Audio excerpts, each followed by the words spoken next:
Hi,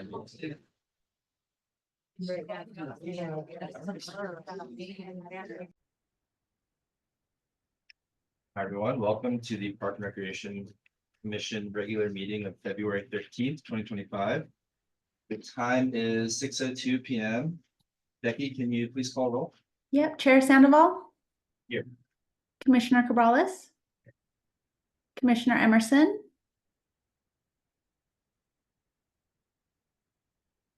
I'm sure you said here because I see you. The speaker's just not great. Commissioner Gutierrez.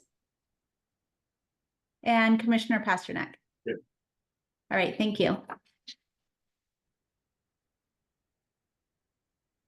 Next item is number 1, approving the regular meeting minutes of January 16th, 2024. We'll open it up for an opportunity for questions from commissioners. And request a motion and a second to the regular meeting minutes. Okay. Becky? Okay, can you repeat who that second was? Me. Okay, thank you. All right, Chair Sandoval. Yes.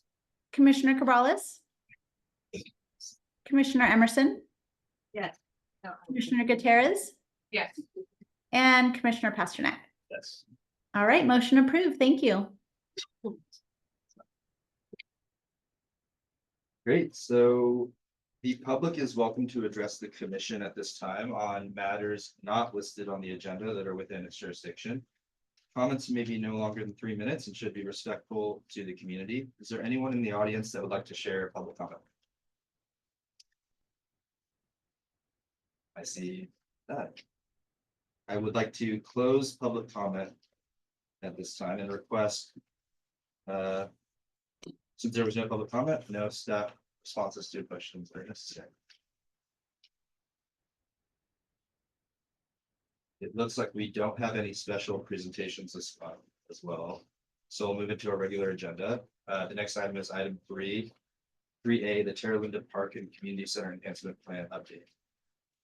Well, I'm going to turn it over to Catherine in just a moment. If you have anything you'd like to say to introduce, but hi, everyone. It's good to see so many people here at our Park and Rec Commission meeting.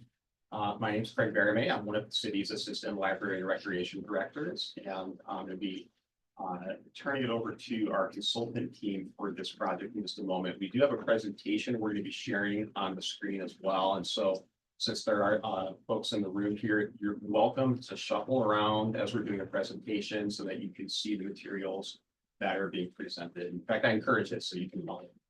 But we're excited about this project. We're excited to share an update about the Terra Linda Park and Community Center Enhancement Plan. This has been a project that we've been working on for the better part of a year now. At this point in time, we've had several rounds of community outreach, and the goal for this meeting is to share an update on where we're at and some of the recommended alternatives for that project. Rebecca, Catherine, so anything else you'd like to add as introduction at this point in time? I think you covered all the main points, Greg. So I think, yeah, just an exciting project. We're excited to share where we're at with the community, get feedback, and keep moving this process forward. So thank you all for being here. I want to acknowledge Debbie Youngkin is the senior recreation supervisor for the Terra Linda Community Center is here as well. So if there's like nitty gritty program questions, we've got a good team to help. Well, I'm going to turn it over to Melanie and the team from Gates and Associates. Thank you, Greg. Commissioners, thank you for having us here. We're going to load a presentation here shortly. Do you want me to hand the controls over? Probably, Yeah. because I'm not sure if this is gonna. No. I'm gonna push that thing. I'll let everyone read over it while we.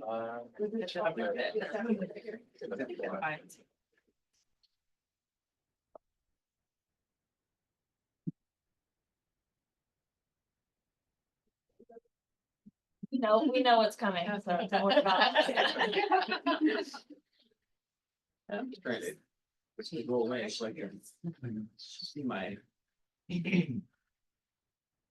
slideshow screen here. No. No. It's just in the bottom, the Oh, it's at the bottom, not here. Yeah, right there. This computer. Here we can pass it down. Yeah. Teamwork. We can do this. Good evening, everyone. Oh, sorry, that was my, everybody wake up now, it's not me, thank you. I am Melanie Reynolds with Gates and Associates. I am a associate principal and a landscape architect with Gates and Associates. We are in Walnut Creek. We work on all things parks, landscape architecture, planning. With me is Dawn from Group 4, an architectural planner we'll talk more about building. So we're really excited to continue working with your awesome staff and then present to you guys where we're at with the Terra Linda enhancement plan. So the purpose of this presentation is to present to you guys the final draft of the park design, obviously to commission for review and feedback and the community as well. We're going to talk a little bit about the project. Then I'm going to talk a little about the community outreach to date, then some phasing, and then we can do questions and comments. Okay, so about the project, this plan called an enhancement plan will identify opportunities to enhance the recreation opportunities at the park and the community center. We want to look to accommodate future growth in the area and then reimagine this community park to better serve the city of San Rafael residents and the Terra Linda neighborhood residents as well. So our focus and considerations are to identify opportunities to improve existing infrastructure and then incorporate additional recreation capacity. How can we make this park better? What more can it provide? Focus on the park and community center. So how do we improve both aspects of it? Consider the impact of aquatics, but this enhancement plan does not alter the pool structure or facility out there to remain in place as they currently are. We do look a little bit at access into them, but other than that, it's essentially off limits. So the project schedule, we are here in early 2025. So we kicked off the project in early 2024. We, did a site analysis and visioning with the city. And at the same time, we kicked off round 1 of community engagement. So that we were out in your community, we asked big questions like, what do you like? What do you want to see in the park? Really kind of to gauge where you're at and how you feel and the city and just the condition of the park. Currently, we had a pop-up event. There were several focus group meetings, there were community meetings and an online survey. And then we kind of looked at some design alternatives in the second half of last year, which was coincides with our round 2 outreach. So which solution is right for us? There was an online survey, a pop-up event, another workshop. So that's where we presented alternatives. And then we have been working kind of the last quarter of the year on the enhancement plan, which is the preferred site design.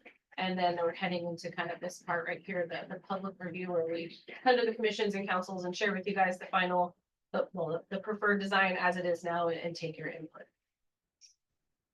So round 1 outreach engagement. That was between June, well, most of June to early July of last year. We had over 475 participants via a community survey, 2 pop-up events at, I'm gonna blank on what they were. And then 2 community meetings. You can see these pictures are from those events directly. These were the collateral and flyers that we sent out. We promoted all of these events via social media, email, the project website, postcards, signs, and flyers. Round 2 results, kind of the key themes we heard. So once again, this is where we ask, what do you like and what do you want to see? So the top 3 most desired new amenities people wanted to see, shade structures, informal seating, and then outdoor games. The top 3 favorite new amenities people would like to see would be a playground, a lawn for informal use, and then more trees and plants. And then your top 3 favorite rec programs, arts and crafts, enrichment classes, and special events. And so the kind of the key themes we heard were play was really important. Nature, you guys have a beautiful site as it is with lots of mature trees, built-in shade. It's really a beautiful setting, so we want to continue to celebrate that. Another key theme was continue to be used for community gathering, modernization. We know the building is aging, the play structure is aging, so how can we bring it to the 2025 we're in now. Comfort and safety is always a thing. You wanna be comfortable and you wanna be safe when you're outside recreating. And then flexibility and synergy. That just means we want it to be all things to all people as time goes on. None of us have a crystal ball and know what the trends are gonna be in 10, 15 years, but we'd like to think we're designing spaces that can be flexible enough that when things do change and ebb and flow, that there's still a space to accommodate those new trends. Melanie, I just Yeah. want to jump in because I Yeah. think that middle one should be top 3 favorite existing Right, amenities not new. for. I was like, yeah, I was like, expansion. yes, Yeah. existing. So you guys love the playground, you love the lawn, and then you love the trees and plants. Thank you, Catherine. I was like, I think I already said you.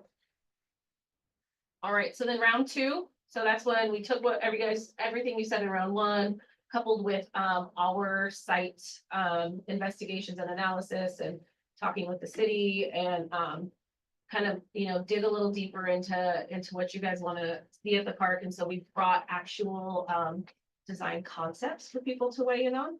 So from September 26th to October 17th, we had over 400 participants via, once again, another online community survey, pop-up events, and then several community meetings. Here you can see the flyers that were sent out. This was an actual dot board from one of our pop-ups, and then these are pictures from the pop-up. So once again, these events were promoted via social media, email, the project website, and signs. So we presented 3 concept alternatives, and I'm sorry, these are pretty small and actually I don't have to turn your head. Yeah. They're a little sideways. So quickly orient you guys. This is the existing building. This is Delgado. This is the back of we're calling it the back of the park at Woodbine Drive. So the first concept kept kind of the same footprint as your current building and then built around it. It had an expanded playground that we kind of shifted over, a larger lawn area. Kept that kind of outdoor plaza space that is directly behind your community center, your current community center, but expanded a little bit and refreshed it for enhanced use, a larger picnic area as well. Concept B kind of took a fresh look at what the building could be. So you can see it's the same orientation. This is Delgado, Woodbine. This is now an L-shaped building, so we've expanded that footprint to hopefully allow for enhanced recreation programs to happen at that building. Once again, kind of this enlarged playground here, a central picnic area, and a larger lawn, and then a large central gathering area directly outside of the expanded building. And then concept C was this expanded building footprint again in this L shape, but has a second story, which lends itself to an adjunct library or a smaller library. So once again, then we have this expanded playground back here where the lawn space was. We kind of moved the lawn space back to the corner a little bit, created a larger picnic zone. And this one still has kind of that expanded plaza area for gathering directly adjacent to the building. I hope you guys all participated and saw these and weighed in. I'm sorry, these are pretty small. So what did we hear from that? As far as the amenity preferences, we heard that people liked the enlarged playground and the picnic area from concept B. They liked the basketball court and the gathering area and plaza of concept C. And then as well as the community center with the second story library. You can see the overall preferred site concept, C by far and large was the preferred concept. So just to remind everyone, that's kind of the expanded footprint L-shaped building. Go back one. Here you go. With the large plaza, expanded playground, and then the second story on the community center. So then from there, we took all that input, talked to the staff some more, talked to our consultants, and came up with what we're calling the final draft concept. So it keeps the enlarged building with the second story community center along Delgado here.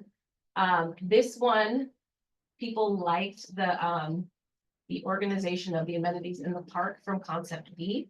So we perpetuated that in this one. So it's an enlarged playground. The lawn is redone and enlarged a bit with a central picnic node. There's still basketball down here, this really nice public plaza with a really nice expanded entry from Delganata to really give you a vision and a visual into the park. Right now, you know, the building kind of cuts you off. You don't really know what's going on behind inside the park when you drive through or walk through. So this is a really nice line of sight into the park. It also allows for like food trucks and things like that to possibly be brought in for events and things like that. I think I already mentioned there's a half basketball court with actually a really nice kind of stepped seat wall that allows for additional seating if you were to have an event here, kind of amphitheater style seating. And then back here in the corner, which we consider a kind of underutilized space, a game lawn type of thing. So you could set up bocce or I've never known them, some lawn games, things like that. To try to give activate this corner a little bit more and make it a part of the park. There is, we're gonna talk about the building in a second, but number 3 is a ceramics courtyard as well that gives that really nice opportunity for indoor outdoor space of this community center. The parking lots remain as they are in the locations with the number of stalls. A little bit more about the picnic and play area you can see. So the play area is enlarged a bit from its current size. It would offer activities from 2 to 12 years old. You know, with the structure separated for those age groups. There's a lot of opportunity to continue to have swings there, continue to have kind of independent play items. It is slightly bigger than the one you currently have, but still takes advantage of those beautiful mature trees and gives you guys some built-in shade. Number 7 is your kind of reservable rentable picnic area with opportunity for a fairly large group. There are also other number 7s. Show you other opportunities for picnic and gathering around that are for smaller groups. Number 4 is kind of that informal lawn. And then you can see up here in the corners kind of that this lawn area that can be used for lawn games. There needs to be a retaining wall though, because there is some grade change back there. This also looks at kind of reworking the entry to the pool and then how you traverse through the site. So this is what we're calling kind of the central node of the park. It's kind of all paths lead here. So that's where your bike parking is, a drinking fountain, some more picnic tables, and then hopefully a cleaner entrance into the pool. And then your plaza and gathering area directly outside the community center. So once again, you have your art or ceramics courtyard directly off of the building, which Don will talk a little bit more about. Your half basketball court. This number 9 is a stepped retaining wall, like I was talking about, that allows for expanded seating, watching, hanging out around the basketball court. Once again, reworked kind of accessible entry up into the park. Right now, it works, but I'm not sure it's really inviting and easily to traverse through. So there's a new ramp and some new steps, and really just kind of cleans up this edge so that it's a little clearer how you enter and use the space. And then you can see here the expanded entry. It really allows for views into the park, opportunity for some art and whatnot to make this feel really special to the community. Actually, maybe if we could go back you one bet. slide. I just want to say, you know, the existing building really does create that barrier to the park. And if you didn't know there was a park behind the building, it might be hard to find, right? And so one of the goals with the building is to actually almost reduce the frontage of the building on the streets and to really have it fit into the context, but to create that lovely paseo that pulls people into the park that Melanie was just describing, that takes you to that center node, kind of the heart of the park with the building and the aquatics facility gathered around it. But just as important, as you come into the building, creating, as we have that number 11 there. Oh, Sorry, yeah. Number 11 here, so having an accessible ramp here, having everyone come to the same place for the entry of the building. And then in addition to this lovely view corridor into the park, into the amenities, creating another view corridor right here through the building. So we kind of call it a through lobby and the opportunity for the transparency to see inside, to see the activities, which is something, you know, Debbie does an amazing job programming this facility and everything going on there. So you wouldn't know it from the street, right? You just wouldn't know it, and it wouldn't invite the community in by seeing that activity. And so that was really one of the big goals as we looked at the site and tried to fit the building into the site really seamlessly and enhance the park with the building and vice versa. And next slide, yes. And so we've got 2 floor plans here and they are crowded, so I apologize. This is the first floor plan right here. This is that Paseo we were just talking about. And then the basketball court here. This is the second floor, right? And the second floor is set back and it's just over this portion of the building. And so as you come into the building, directly on the left side, we have a large divisible community room, which will have lovely connections, windows out to this park as people are coming in. You can see that activity. Most importantly, on this side, it can open up seamlessly and spill out into that courtyard. And so really create that indoor, outdoor seamless opportunity for programming. It is divisible. So if you have smaller programs or 2 things that you want to use the room for, you can. It has a kitchen. And the kitchen, I promise, will be up to code and you will be able to use it for kitchen type things. That's, you know, the existing building is served the community so well. But it really is limited in its functionality right now because a lot of the code compliance issues it has. And so that's important to know that, you know, we did analyze reusing that existing building because the most sustainable strategy we can do is reuse. And we always start there.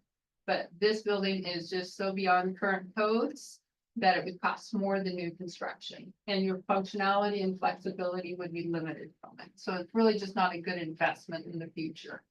The lobby here, as I mentioned, is a through lobby. We imagine a lot of transparency going through the lobby. Staff have a really nice prominent surveillance location. They can see everything going on within the building. They can see the access to the second floor. They can see up to the courtyard, people coming in, people out on the street. We have 3 classrooms, if you will, on the first floor, in addition to the community room, which is divisible. We have an enrichment classroom.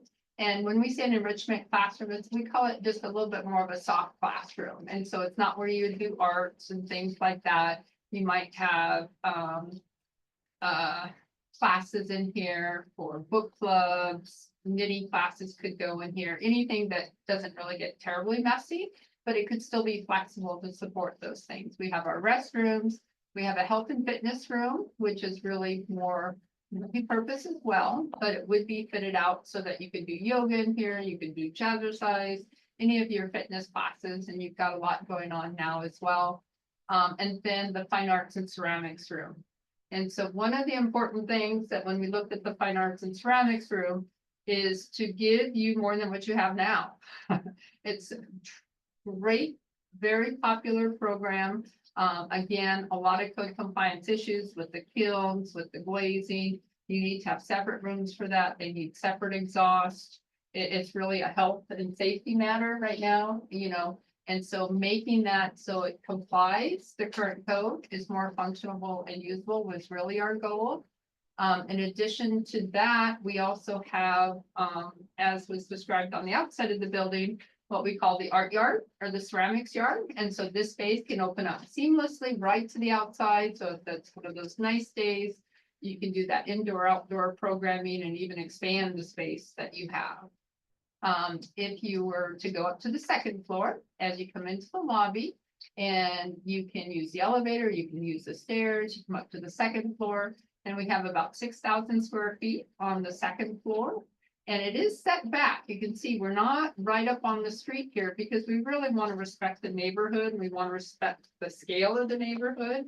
So giving opportunities to kind of scale the building back as the site goes up and massing wise have it fit in with the community. Upstairs, we just, all of these are preliminary. I want everyone to understand that these are really the master plan. It is not a conceptual design. It's not a schematic design. It's not construction documents, but it's kind of the master plan for the site. So you know, as the design is iterative, as it progresses, these things can be refined and get more detailed. But right now, we have a program room upstairs.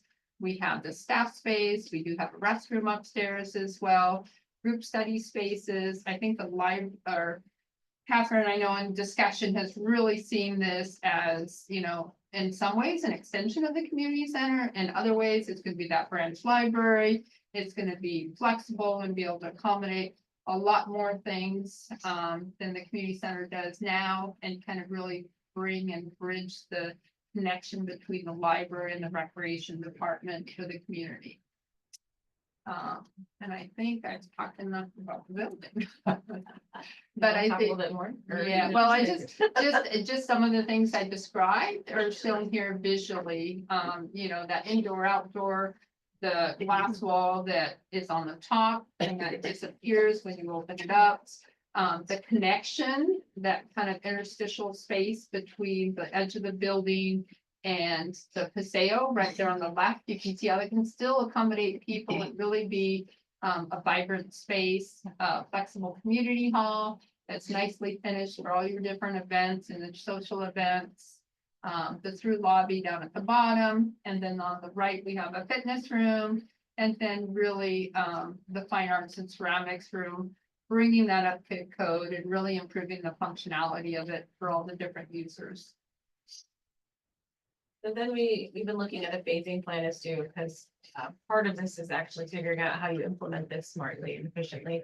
So the different phases are different colors, meaning that honestly, they could all be done separately at the same time in tandem. One of, you know, the idea is that we wanted to create as flexible as an implementation phasing plan as possible. So depending on how things shake out, the yellow phase is really the heart of your active park phase. That would be replacing the playground and the lawn and the picnic areas and upgrading those. The blue phase is kind of that secondary, you know, passive game space with that, you know, smaller lawn area. And then the purple and the building phase. So the purple phase is the area directly outside of the building, and then obviously the building phase is the building itself. So like I said, this is meant to be really flexible and however the city is, you know, rolls this plan out. Questions? I'm gonna jump in just kind of with next steps from Yes. here, just for everyone's awareness. So we're gonna be continuing to refine this plan as we gather feedback with the goal of presenting maybe a scaled down version of this presentation to city council. Ideally in March is what we're shooting for now. And then the final, you know, incorporating any additional feedback we hear there. We're continuing to work on the costing and the funding, and that will then be presented with the final plan later in the spring to city council. Well, and just as a quick kind of a process note, we're gonna open it up to commissioners first for comments or questions. There will be an opportunity for public comment at the end of that time, so we'll open up. Yes, thank you. I'd invite commissioners to ask any questions they have this time. I'd like to know about the trees, because I know there's some really big, beautiful trees there, and how are they being taken care of during the process and. So we tried to maintain as many trees as possible, and that was our goal from the start. They are beautiful mature trees, and it just takes forever to get to that. And so what you can see here is, I mean, anything with these white dots and the white outlines are your existing trees. And it's really super great. Obviously around the building, it got a little dicier, but the plan is to put back what we've taken out. And then as far as how do we maintain the health of these trees? I mean, we're just in a planning document, but we have kept, you can see pretty decent setbacks around the trees. A lot of these on the edges are redwoods into the middle, so we've tried to keep really gracious spacing between your existing trees and anything we're planning. Just knowing that, you know, any damage to those is detrimental. We want to be really smart about all of that. Thank you. related to that, so the picnic areas are all, we anticipate they're all gonna have shaded. Okay, great. I had a question on the inside, was, there's stage in that community room, was that ever considered? It certainly can be considered. I think kind of the next slide, the image we showed of the community room on the bottom left has what we call a raised platform in it. Is a stage, it has lots of code implications in terms of fire safety. But yeah, and so again, that's certainly an option, but not quite at that level of detail yet. And then on the lawn area, the access to that little games lawn, is there like a path? There is. So you would, this is the existing, I mean, there's currently a path here, so you would come and continue to take it until you get up to the lawn area. There's a little picnic area here too, could be on DG, could be concrete, but yes, it would be accessible.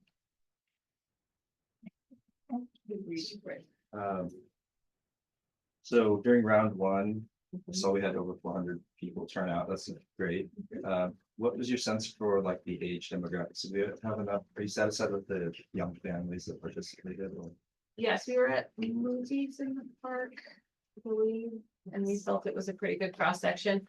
Throughout outreach, we always are checking in to make sure that we're engaging all demographics so that everyone is well represented. And I think we felt there was a good cross section during both round 1 and 2.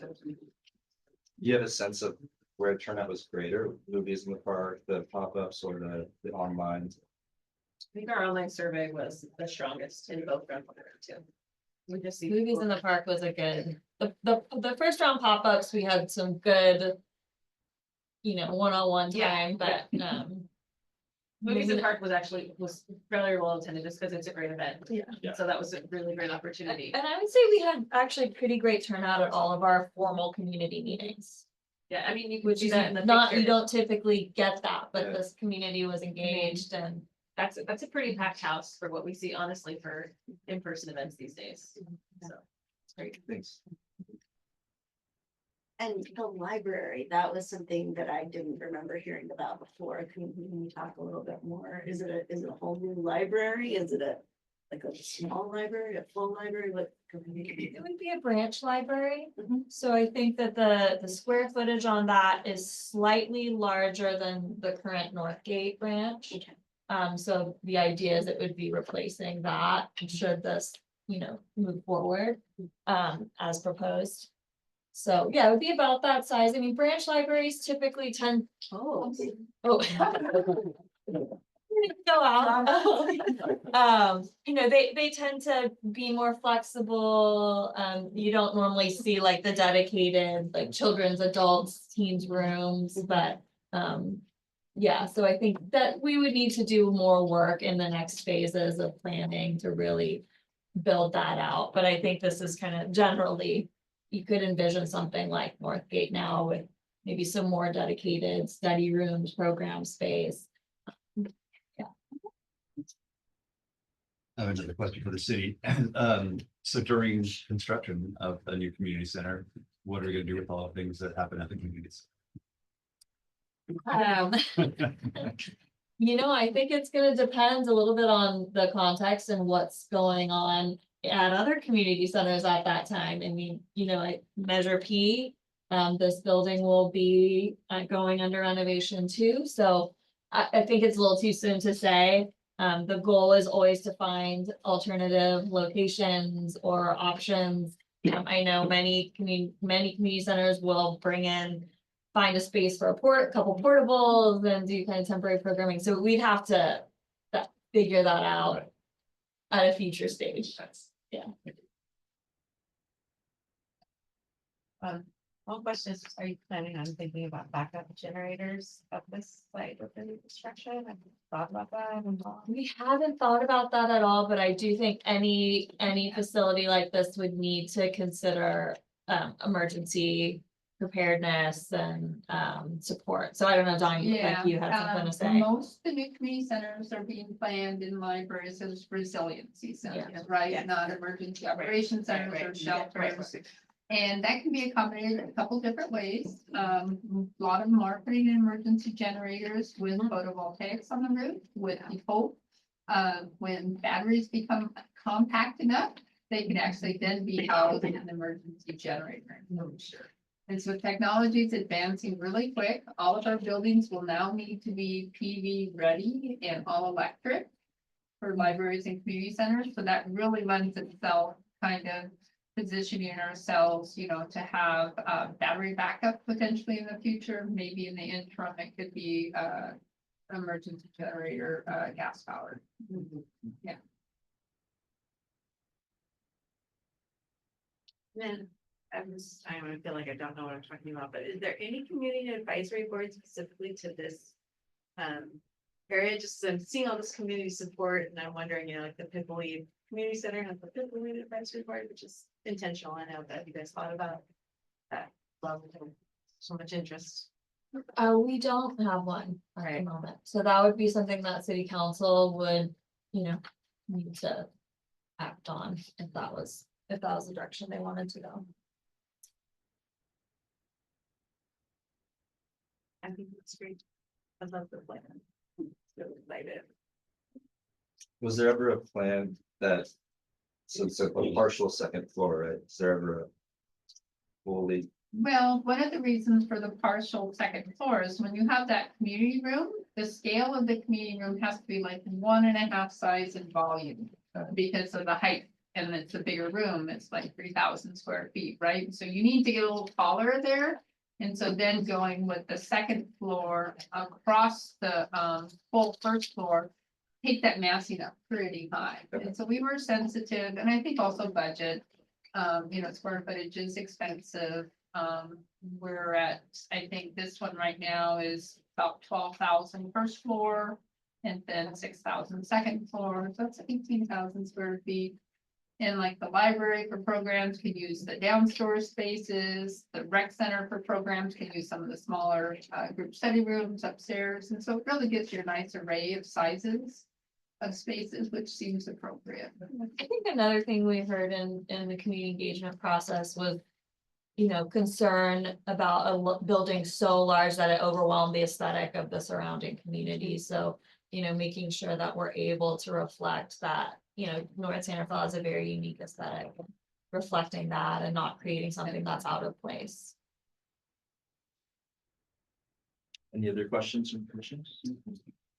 Yeah, just echo, it's a beautiful plan. I think it's great to see the vision, like our master plan vision coming to fruition in the future, so I'm excited about it. And I guess at this time I'd open it to in-person public comment.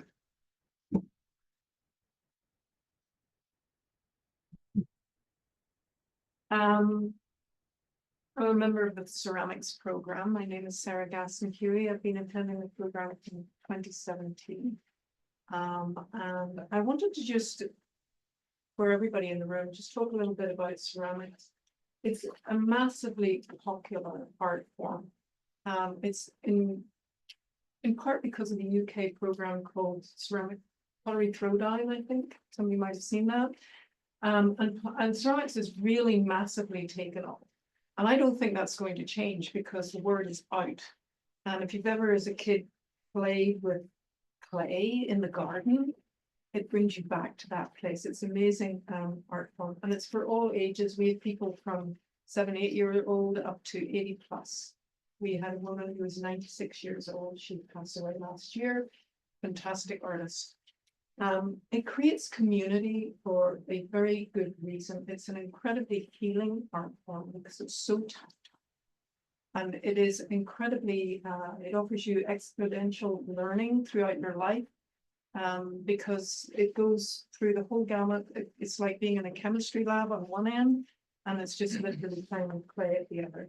And it's a form of personal expression that is very deeply rooted in the psyche. So I think it offers healing. It offers a lot of acceptance of difference, a lot of respect, and a lot of trust.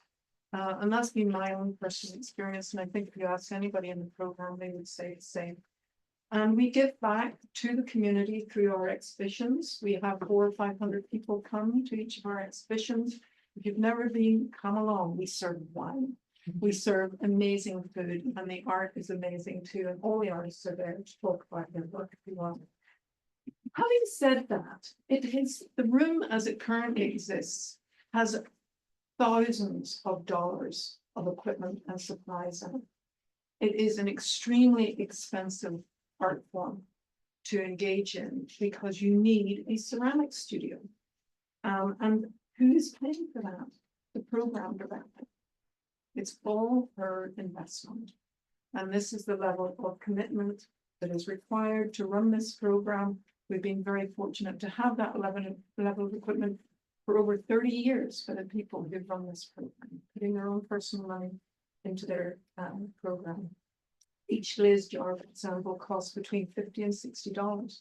We probably in excess of 100 of those jars, well over 100 of those jars in that room. That's $5,000 to $6,000 worth just in ceramic glazes. Never mind the equipment. The kilns are $5,000 each. The reason why I'm mentioning this is because we're fortunate at the minute to share the room with people who understand that. And I want you to take a moment to appreciate what it means to share a room with that amount of money in it. It belongs to one person, one person's investment. This is what the city is asking this program director to do. And they're very committed and they do it, but that's in the room. And we have people come in who do not do ceramics, who do another art form. And we're fortunate that those people have been doing that in that room for 20 or 30 years. But for new people to come into that room to do other kinds of art form, other types of people, who is going to explain to them, please do not touch stuff in this room. And that includes people's art. Ceramics is an extremely fragile art form at different stages. When it is bone dry, you touch it, you're going to probably break it. You jiggle the shelf and it falls over, it's going to break. If it's waiting, if it's out of its kiln and it looks fantastic and somebody comes in, picks it up and they drop it or put it back down in a way that's awkward, it is going to break. People spend weeks, sometimes months. We have an artist who spent a year creating a piece of art. Now she happened to drop the head when it was finished. Smack on the floor, right? But imagine that would having been the artist who had picked up that head. So I would like to know what the consultants have shared with the city about the advantages and disadvantages of sharing a ceramic studio with other art forms. It's not that we want to be exclusive, but we want to be realistic about what you're asking other artists to do when they come into that room. When you say the word craft as well, it's a very different phenomenon. To be a craft worker, lots of craft workers take their work extremely seriously, and other people just don't understand what it means to be touching other people's artwork. So if we're going to go forward with a room that is sharing art forms like this with a ceramic studio, we need to know that our work is going to be behind lock and key in the room. We have, thankfully, a kiln and glaze room. We're very grateful to see that in the plan, but can we please have somewhere where the actual work in progress and work finished can be behind a lockable something? So other arts and crafts people cannot touch it. They can look at it. We'd love them to look at it. We'd love them to come to our exhibitions and look at it, but please don't touch it. Okay. There's also a massive health and safety issue in a ceramic space. When you disturb silica, which is the raw form of clay, it throws up dust into the atmosphere that can last for 3 days. This is the thing that causes emphysema. We are extremely diligent in our space. It is really run with an iron rod, but we know what we're doing.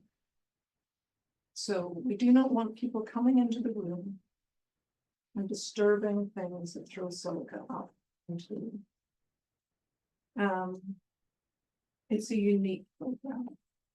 I hope the city feels extremely proud of their ceramics program.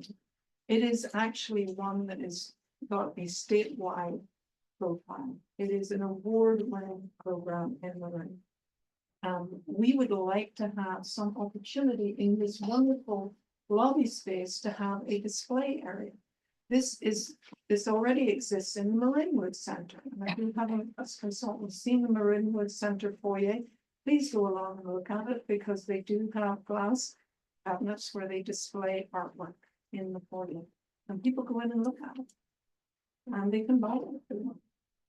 We would love to have some access at some point, Eddie, to the new community room and to, if even only to do pop-up exhibitions, maybe for an afternoon or a day or a weekend, because I think to get people to understand that the center is there, just think we have 400 or 500 people go to the Falkirk exhibitions. That's massive, right? We can get that number of people into the Terranea Community Center. And suddenly they won't just be looking through the lobby or looking through the entryway to the park. They'll know it's there. They'll have been in the building. They'll have enjoyed themselves. And that's how you promote the activities of the community centers through its programs. Thank you. Thank you. And I forgot to mention that given the amount of people on our schedule, we're supposed to limit public comment to 3 minutes, I believe. Yeah, it's totally at your discretion. I think we want to be fair and make sure everyone has a chance to speak. So we've got some flexibility in a forum like this, but I agree, just we make sure everyone has an opportunity to speak. And so as a can I get through? Yeah, and then what we'll do is we'll bring Becky up and Becky can help us kind of monitor time to keep track of that.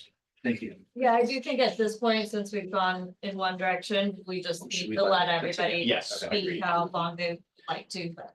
Okay. that is- Let's just go down the line here. Go. Okay. Hi, my name is Karen DeLucchi. If you're not overloaded hearing about the ceramics program, I do want to talk about this plan. This is so fantastic that it's happening. I see right now, I don't know a lot about the community center, but what I'm seeing now is that there's a big space and the ceramic studio. So basically 2 to 3 functions can happen at once, right? Because of the spaces. But here you have now a health and safety, you've got all these other functions. So I'm assuming that you anticipate a lot of things happening all at the same time. And so I was wondering, so there's going to be 1 or 2 things in the community room, there's the enrichment room, there's ceramics, there's so a whole lot of expansion. So of course, being greedy for ceramics, I'm thinking, well, can we, isolate ceramics rather than, adding all these other functions and assuming there's going to be a lot going on in that place. What I'm wondering is the enrichment room not redundant because you've got this community room that can be divided into 2? And is the lobby not too large? We are very crowded in this wonderful ceramics room. We're so grateful to have it, but we are crowded. It's popular. The classes, they sell out. So I just want to make a pitch for, preserving that space and maybe even enhancing it. And just seeing how many activities, how busy is this place going to be with all those different functions going on. It's a great opportunity. It's wonderful. It's going to serve so many people. That's all I would say, but thank you very much for listening. Sir. Yeah, Ben Snyder, I'm a local resident. Very good one. Yeah, she's here for something else. We have our own agenda. Okay, hi, my name's Amy and I know some of you. And I don't know if we could we go back to the design and just the overall plan? Because I have a couple of comments about, not the building necessarily. Although I would like to actually come back to the point that you made about just how it's going to fit in a second story within the neighborhood. And maybe I'll start there with the second story, because none of the Scotty's parts of that shopping area, there are no second stories. So how is that going to fit in with that whole outdoor feel to the neighborhood? But I should just say, this is my house right there. And my kids have grown up in the park, literally. Everybody knows us. And I think we have taken advantage of every amenity that the community center offers, including ceramics. They've exhibited at Falkirk too. Yeah, and it's a wonderful program. And it's really been a second home to us, the park, so and in the community center as well. My kids are now lifeguards or have been and continue to be, and they're part of the orchestra swim team. So we really use And we know the park, I think probably better than any resident, and unless they back up to the park as well. And the second comment I would like to make about, besides the community center second story, which worries me just because I feel like it's a really huge footprint, given the scope of the neighborhood, the Eichler field, the very low lying buildings that are next to it. It seems like this might even be taller than the fire department next door, but I'm not sure. No, okay, so it would be, it just looked it looked fairly massive from the Delgado side, but facing the, Through the chair. Okay. anyway, that was Yeah. the comment that. No, it from the can visual easily be presentation. sculpted, so these are Yeah. really just bubble diagrams, I see. and you know, how the Eichlers actually articulate the different massings with the different roofs, we can definitely play off of that. Okay, Being able to set the second story back will definitely assist with that, and even at the entry, we can drop down through the through lobby.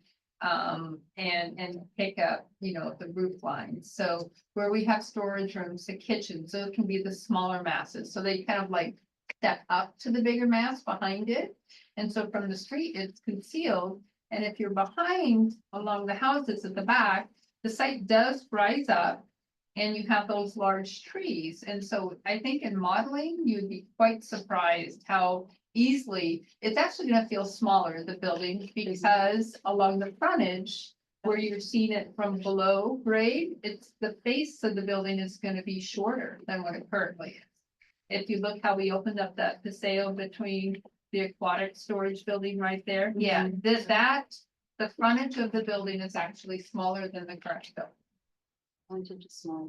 Okay. Yeah, and so I think if you go back to those site plans that have. I the think Craig one-off- needs to share Sorry, the let's share this screen on on screen Zoom. so everyone Because can I don't know if anybody is on Zoom or is gonna be watching later, they can't see what we're Oh, talking I about. see, okay. So Yeah. second stories, even though they're not allowed in the neighborhood, they're. So it the is city- zoning, zoning is allowed on this site, the parcel is Okay. zoned for the height that we're staying within. It is. Yeah.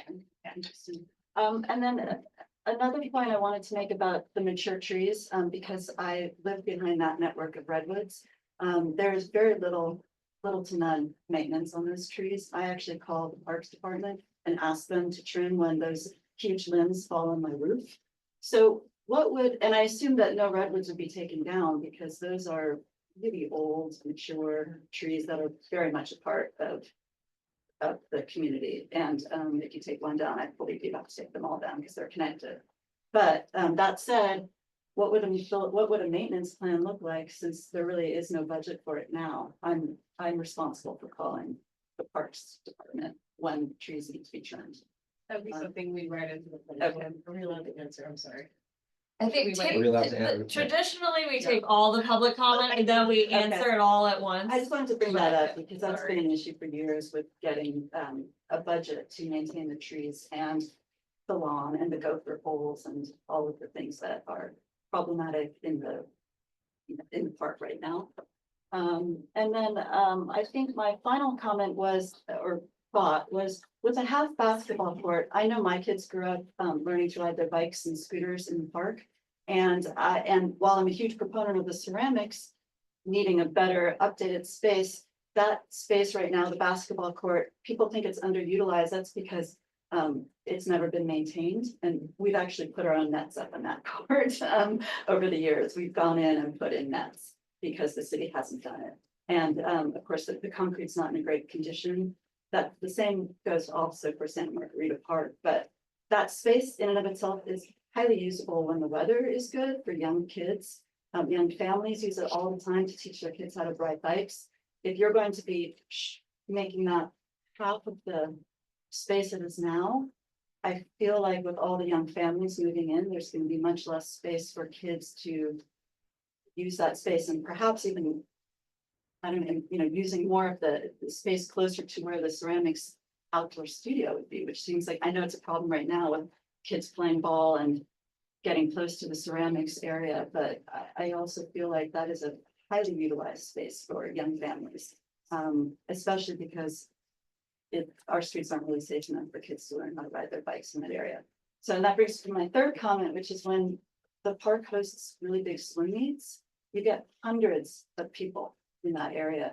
Where does that space accommodate families And, you know, they spill over now into the park area, mostly a lot of the playground, but mostly this area here is where they hang out. And that's, if you know, the Sleepy Hollow swim team, when they come, there's probably 500 people involved. So this plan, I don't know if it accommodates how much the aquatic center is used on weekends as well, and the amount of people who come in.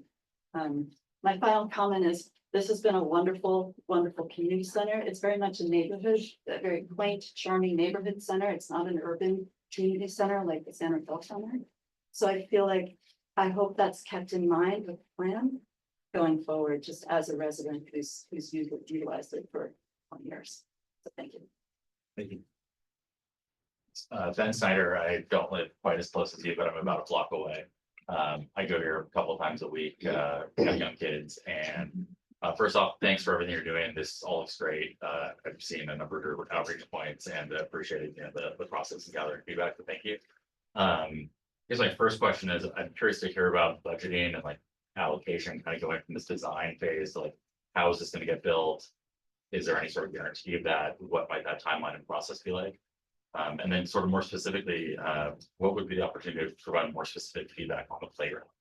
I don't know if now is the time, but you know, in summer especially, there's no shade in the play area. And that's pretty punishing in like the middle of the hot summers. Also, you know, little things like really getting really nitty gritty, like there isn't only one big kid swing.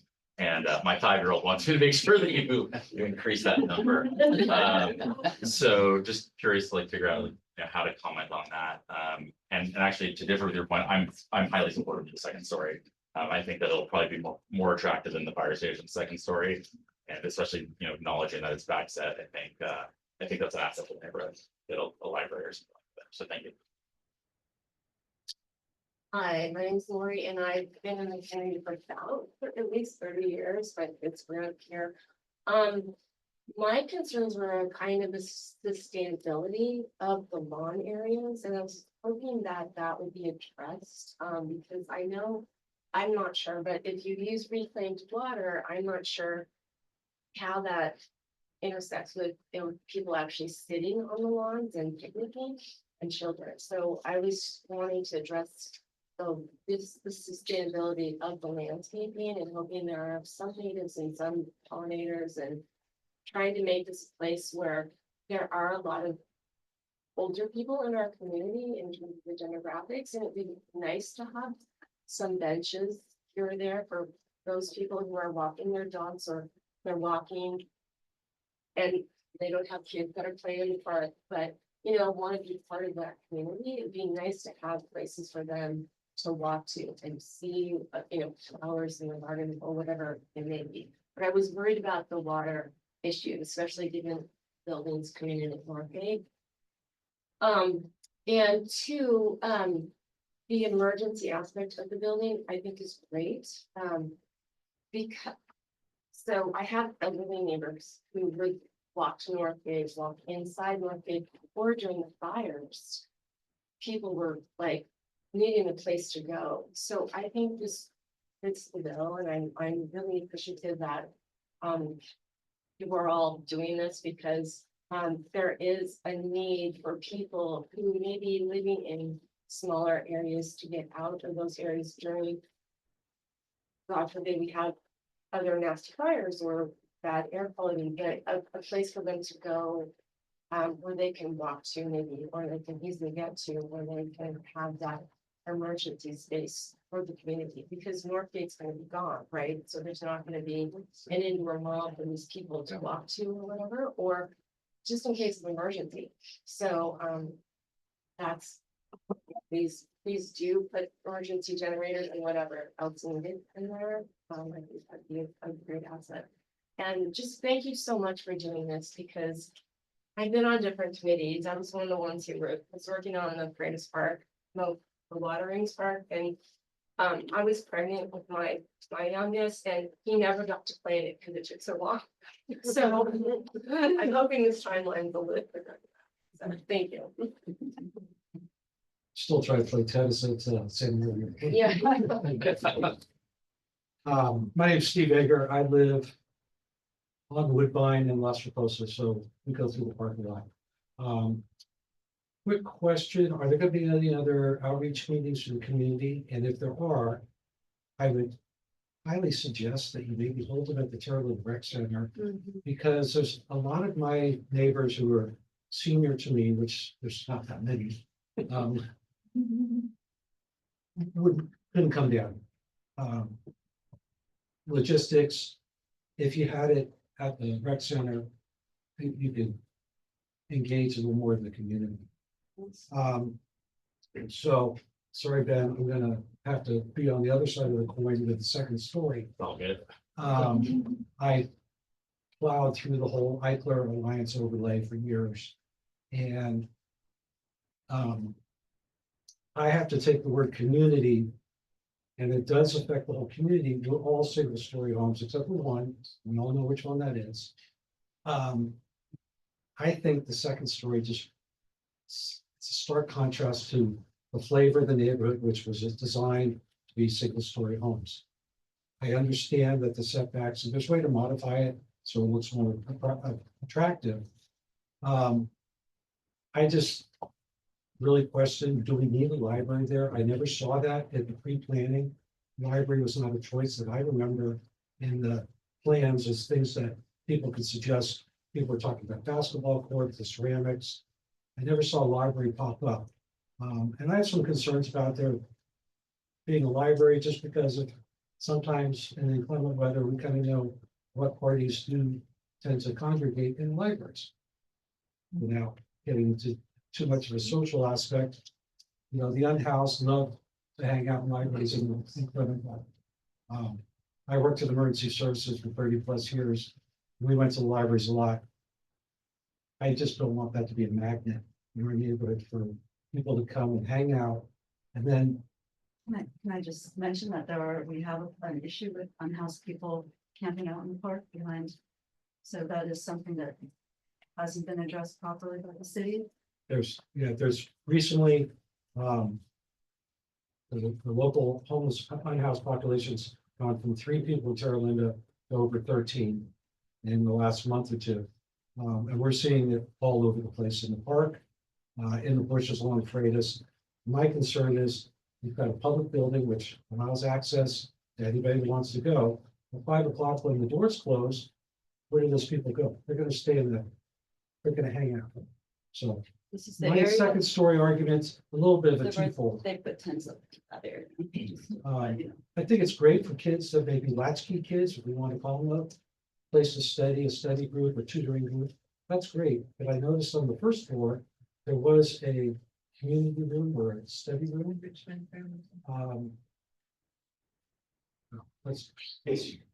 That's my thoughts on it.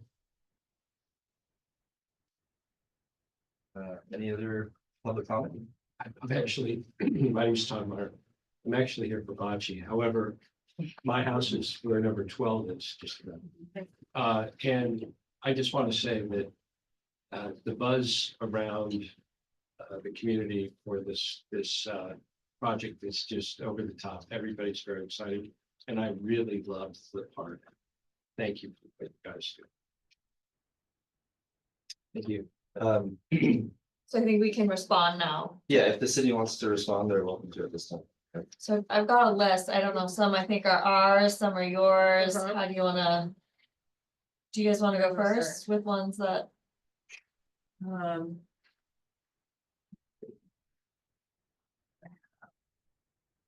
As far as the mature trees and what the plan is, that would be, and this probably answered a little bit for you, but would need to be sorted in further phases of this project. As part of an enhancement plan, we would not write a true maintenance plan, but I think that now that it's listed as something that you're concerned about, that would be something we want to think about as the plan move forward.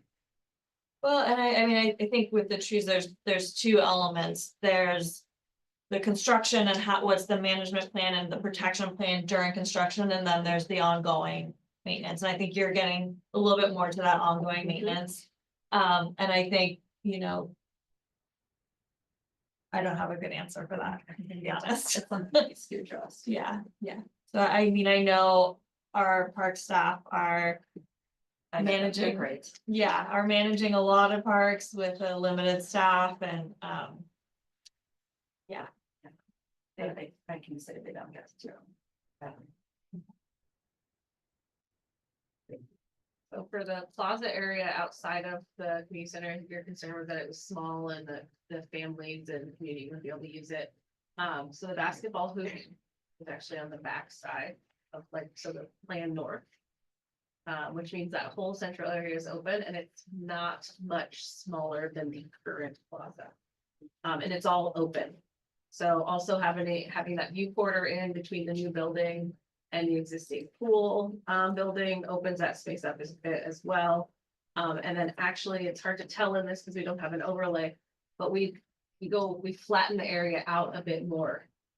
So number 9, that's why there's a retaining wall, because we're gonna actually take more space. That's where the stage is coming.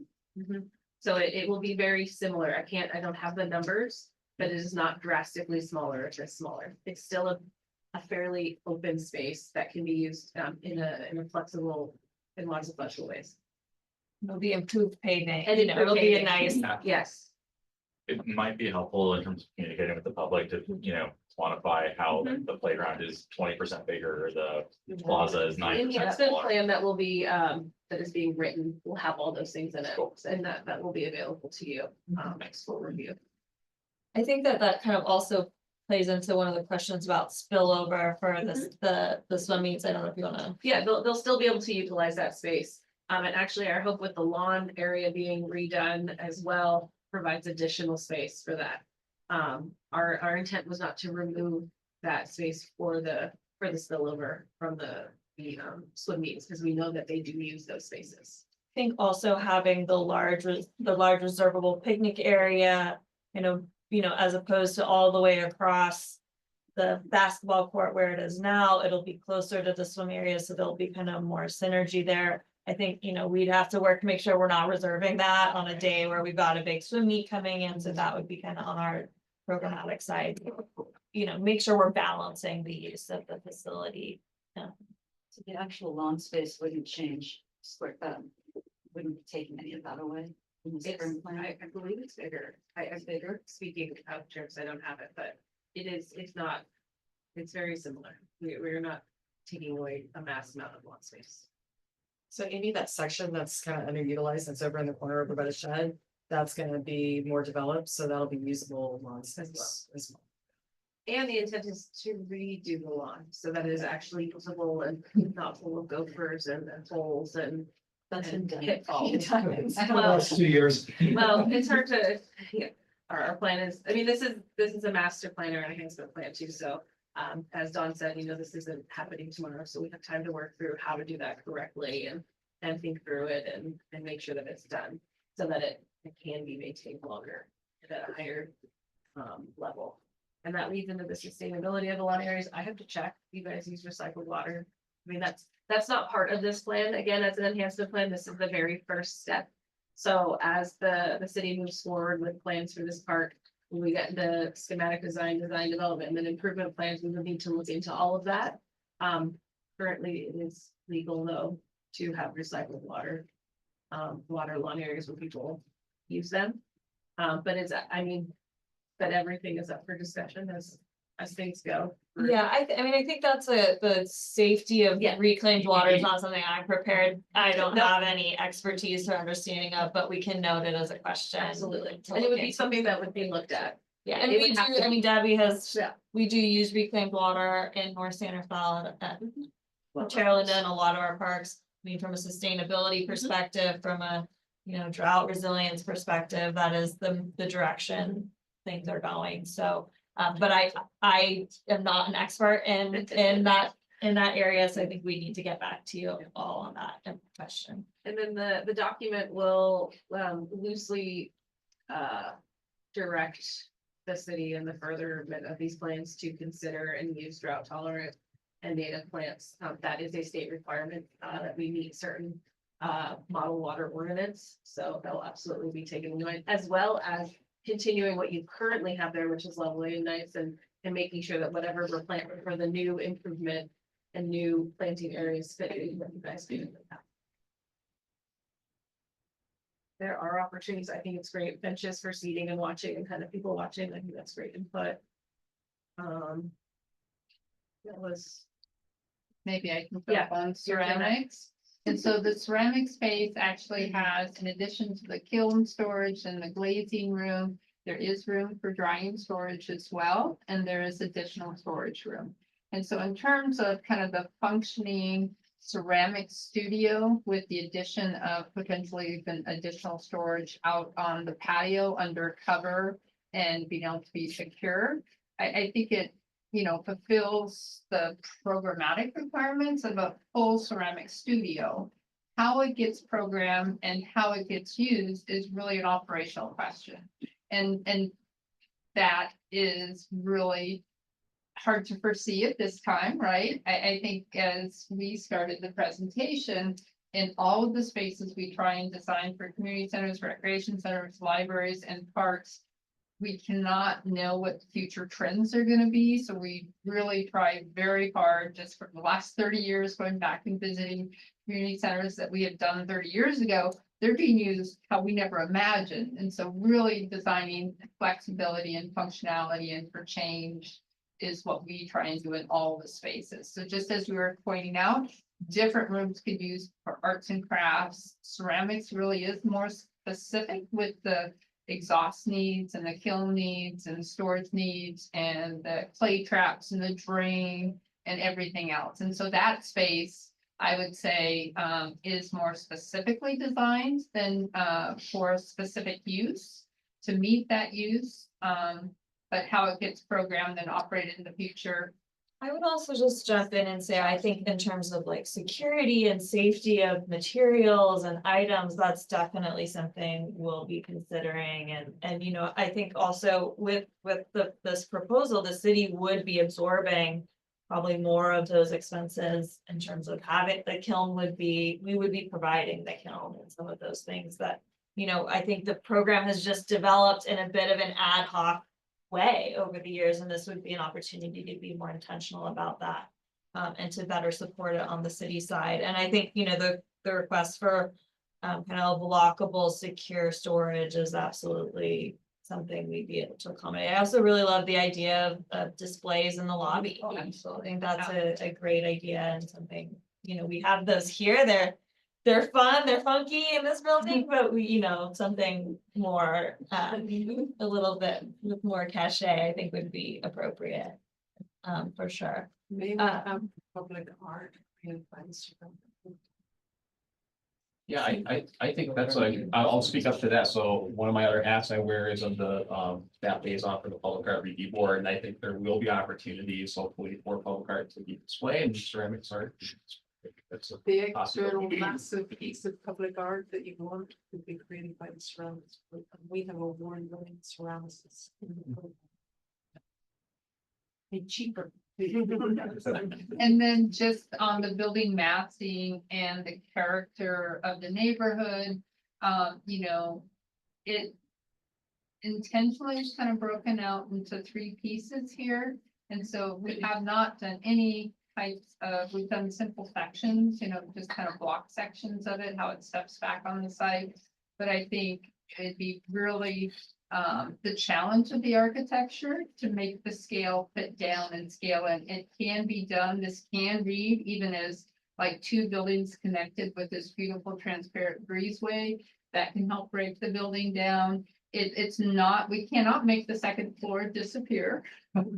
Plan B didn't happen. It did, you're right, but it can be done artfully and sensitively. I fully am confident of that if the 2nd floor option is moved ahead of it. And I think we did it in the second, you know, through the first round and then into the second round where the library was presented as an option C. We really heard from the community that was the preferred, and that the library was a large part of what they really liked about that concept. So a couple of the other questions. So I heard a question about budget and funding. That's something that we're going to be looking at. We're kind of developing the cost estimate to get a sense of this. You know, we have a few funding sources. For our Measure A is our park funding, and that's something that we're tackling a lot of park projects citywide utilizing that funding. So I think that's one that would be available for this, and we'll be looking at and kind of seeing how much of that can support. Another funding source that we are considering, and was actually one of the motivations behind doing this plan, is the development fees that we will be seeing from Northgate and other developments planned for North San Rafael. So, you know, when those fees come in, we need to be able to use them legally within 5 years. And one of the intentions behind this is to have that plan to be ready to go. So those are two of the immediate funding sources that we're tracking and gonna kind of be assessing. And then we'll have to see what the gap is from there. Playground specific feedback. As someone who has a 3-year-old and a 2-year-old, I get it. We're in the you know, bucket swing phase, but I'm sure we'll get to the saddle swing soon.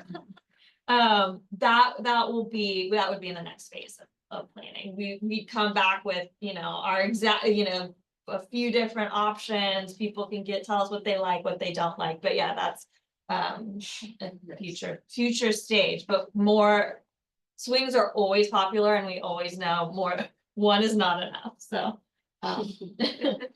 And the location of the community meetings, all of our community meetings before this one were held in Terra Linda.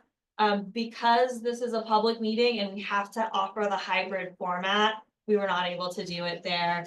Because we have, with our old facilities, there are not very many rooms that have the ability, which is why we're all crammed in here. This is the only community center room we have that has kind of the setup with the microphones and the ability to do a virtual public meeting. So we were aware, and unfortunately that we just weren't able to make it work, but we have every other community meeting for this project has been either in the community center itself, or I think ounces. We wanted to get out of the community center, try and find some folks that don't come over there. Yeah. And then the city council meetings will be in city council chambers. Thank you. I will close public comment at this time, and I just want to say thank you all for showing up on the rainy, cold day. Public comment is really helpful to the city for feedback, so. I will also just say that if you know of people, I mean, all of this information is available online. If you know of people, and we'll push this out as well. And I think we did in our initial messaging, but we'll send it out again. People can always email us, they can call us. The public meetings are not the only opportunity to provide feedback. So we'll get that messaging out through kind of the channels that we use to promote this. And feel free to share it with any neighbors or others who weren't able to attend. You know, recreation@cityofsanrafael.org will get to us, or Carolina Pool with cityofsanrafael.org. Yeah. I think it's on the website. Yeah. So if you go to the project specific website on the city website. Yep. There's the email right there. And I think you did say, Catherine, but I just want to acknowledge too, the feedback we hear in forums like this is still impacting the plan. This is not a finished document. This is something that is actively in progress. So I hope that we will be able to incorporate these types of comments. So thank you.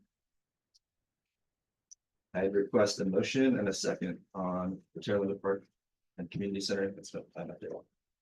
A second. Thank you. Becky? Very much, guys. Becky, let's maybe pause for a second if people are shuffling. Well, we can. Sounds good. After a post discussion update, after this, an email that comes out, or if it just goes to another phase?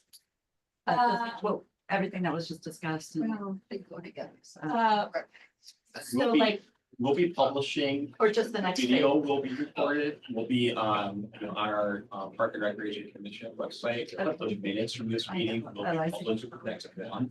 And then the next step is to take this to city council. And that would be, we'll make sure that that information gets pushed out. That's what we're trying to do for. Sort of that's what we know about next Yeah, steps, how much of this might be incorporated into the next plan or.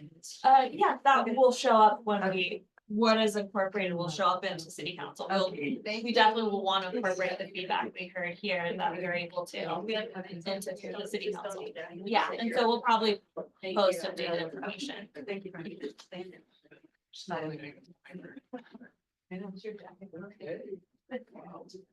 All right, Sarah, Linda, get so humility. Robert, I'll turn it back over to you. We'll pause there for a shuffle, but I think turn it back over to you. I'm not sure if Becky heard the Yeah. motion in a second, so maybe we'll just start over with that.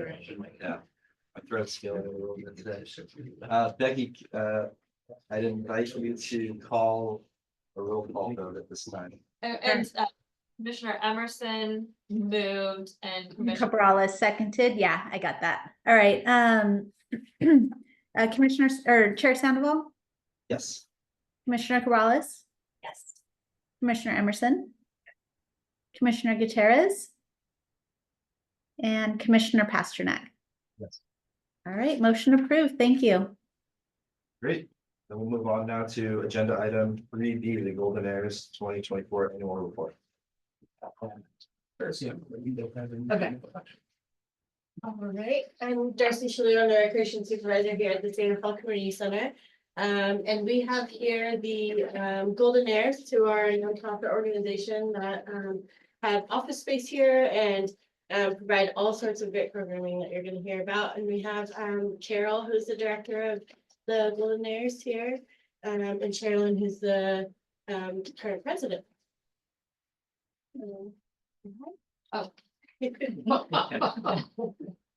So, I haven't been to one of these meetings in 20 years or so. I was a city employee for over 37 years and I finally retired in 2013.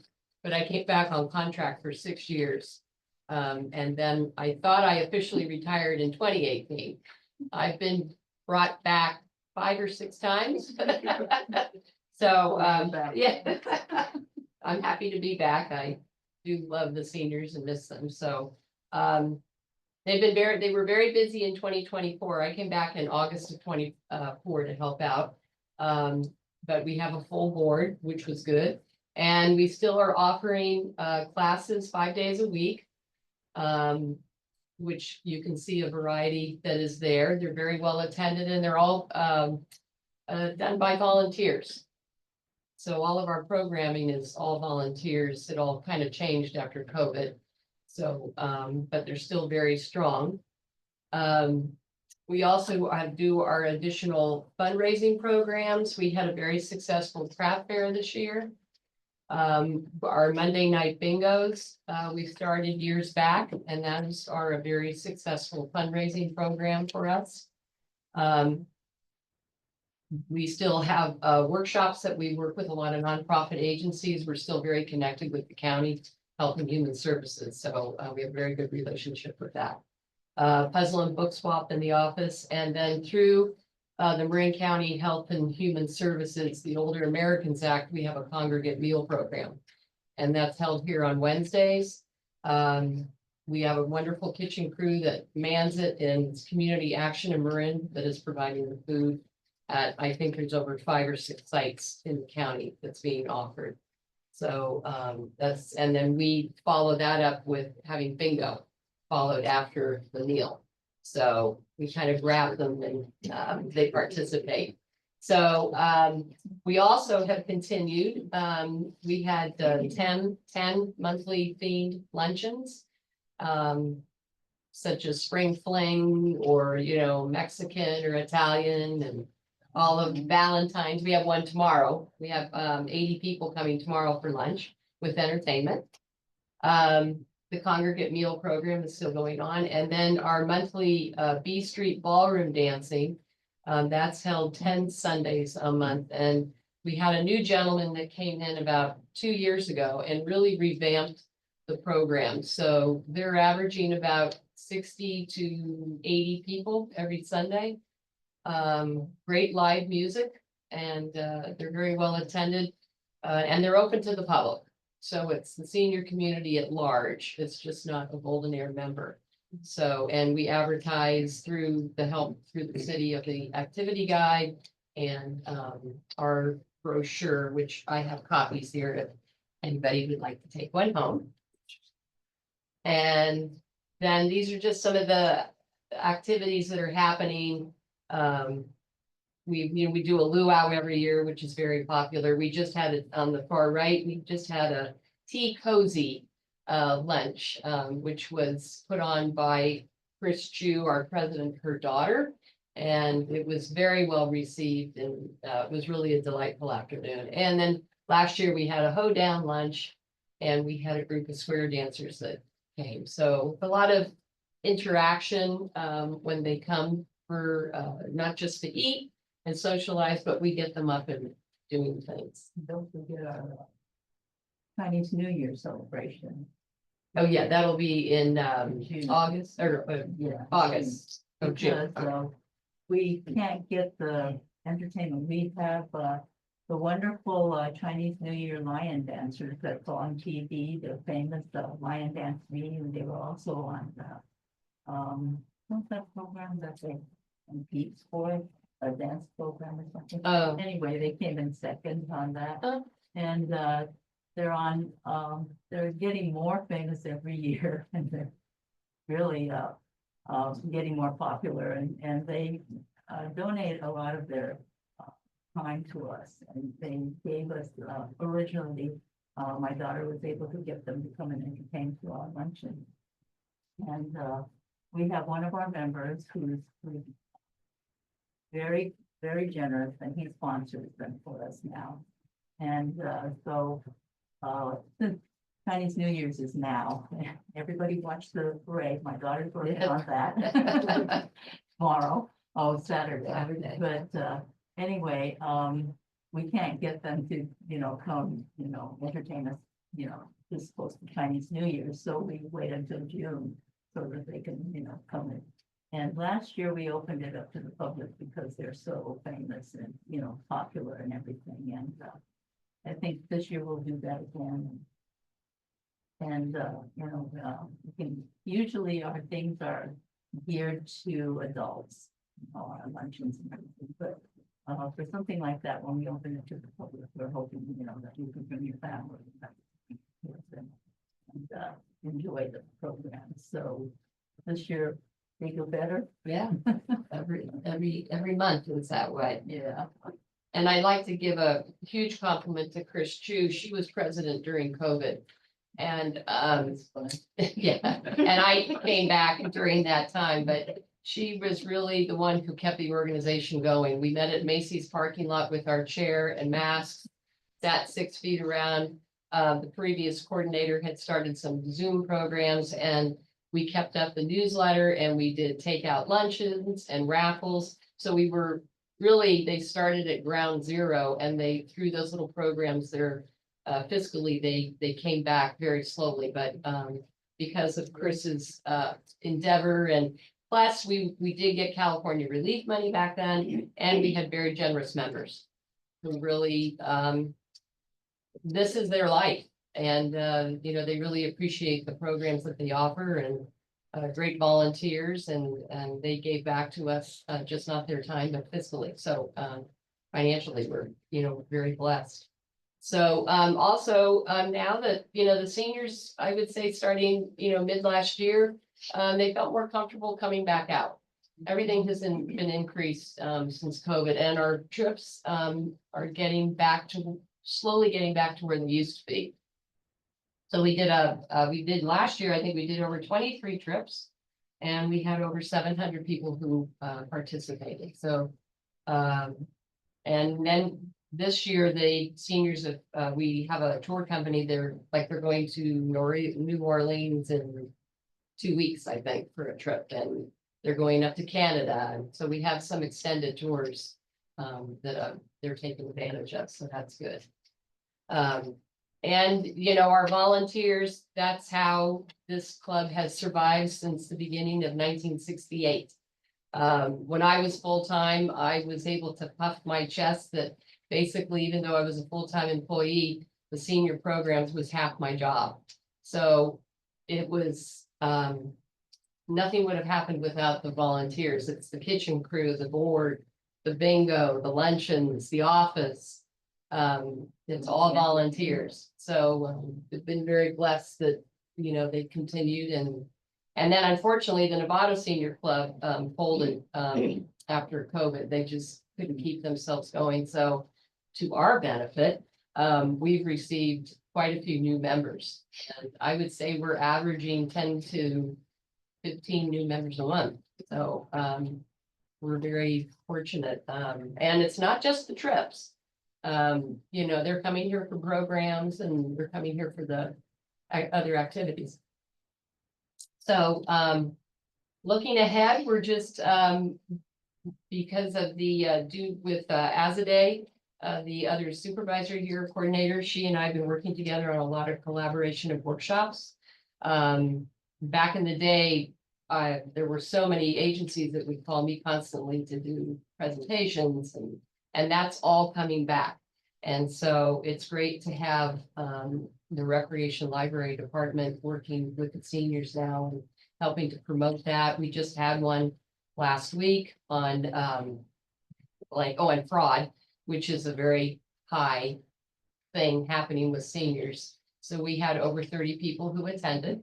So that was good. And we have one coming up on transit.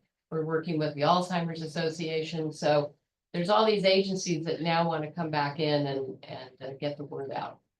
And in addition to that, there's quite a few senior living complexes that are being developed. And so they're all calling us, what can we do? What can we do? So we're taking advantage of that work, that network. So things are looking up.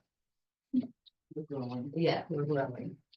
And fortunately, Chris was willing to come back and be president again. So yeah. With that, I said, okay, I'll stay a little bit longer. Carol was gonna come back too. So everybody wants to help, but nobody wants to take that title. You know, A lot of work. So, Thank you. any questions? Any questions from the commissioners? Great. Thank you. Thank you. Thank you. And they love bocce, so. We do a picnic once a year and they all play bocce now and then they come over here. I hear the Golden Heirs know how to party when they get to Bourbon Street. Robert, before we move, I just want to acknowledge the Golden Heirs and Carol. We really appreciate all the programming you provide. I think that slide that you put up there, that shows the 5,000 plus hours volunteer support. Yeah. That is an incredible amount of time that goes into these programs, and we could not provide this level of liberal programming without the support of the volunteers of the Golden Heirs. There's a lot of great collaborations. Our age-friendly community partnerships, they do a 90th Bear celebration, which is coming up on March 2nd. We couldn't do that without the Golden Heirs expertise of how to run these incredible events for our community. And so there's so many ways that these programs are impactful. And I just wanted to say thank you for all the work that you do. We have a current agreement with the Golden Heirs. It's a very valued part of what we do, and wanted to make sure that was.